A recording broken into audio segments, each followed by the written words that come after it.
Dear friends, we have in our Gospel reading this morning Jesus' famous summary of the Bible, or the Law and the Prophets.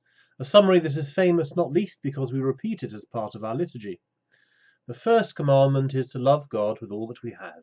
The second is to love our neighbours as ourselves. They might be understood as two sides of a coin, clearly distinct, but also inseparable and intimately connected. I have come to believe that our understanding of Jesus' summary is deceptively simple, and that in our society we've taken a wrong turn, the results of which are becoming both clearer and more painful over time. What I mean is this: there is a link between these two commandments, and they feed into each other. In other words, if your love of God teaches you not to love your neighbour, then you're probably doing it wrong. That side of the coin is something that our culture finds straightforward.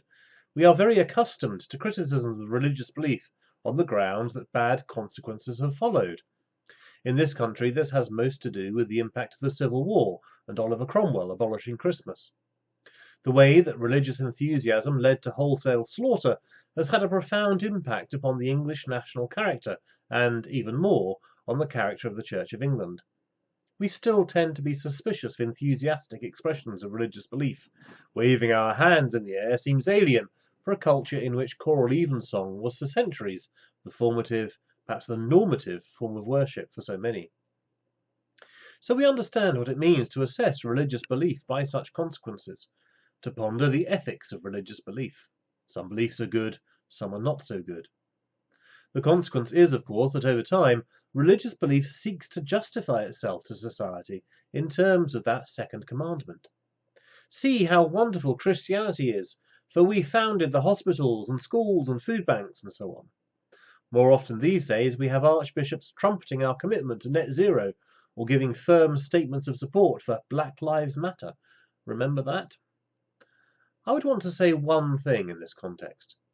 In just the same way that if our religious beliefs are shown to be wrong if we do not love our neighbours, where the second commandment interrogates the first, so too do we not know what proper love of neighbours looks like unless we first love God.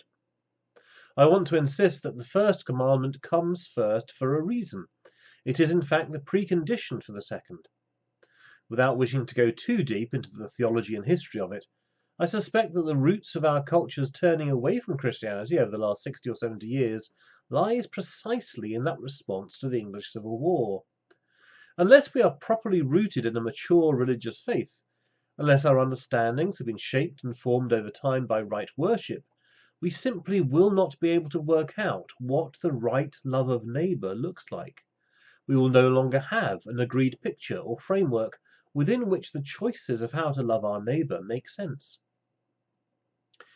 The situation in Israel and Gaza has been much on my mind in the last few weeks.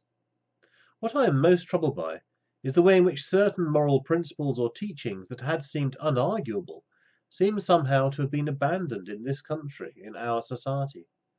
To have thousands of people on the streets in London chanting something genocidal in response to the barbaric pogrom of 7th of October is staggering to me. To exult in and celebrate the suffering of other human beings is, for me, the definition of evil. It really looks as if we as a society have lost our way. Which is why worship comes first. The first commandment is the first commandment for a reason.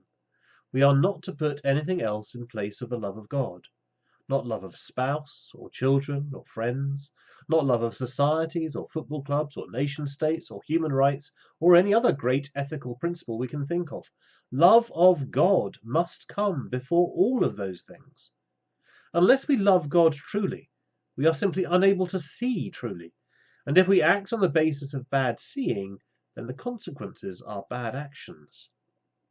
If we wish to preserve all the great things that have been sustained in our tradition, such as care for human rights or the pursuit of scientific excellence, to name just two, then we have to ensure that our roots and our spiritual tradition are all the stronger.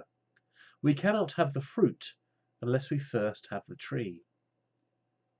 So the two commandments belong together, but the first is first. If we love God with all that we have, then we will end up loving our neighbours as ourselves. That's how it fits together. Yet if we forget that the love of God comes first, we will, in the end, be captured by the world.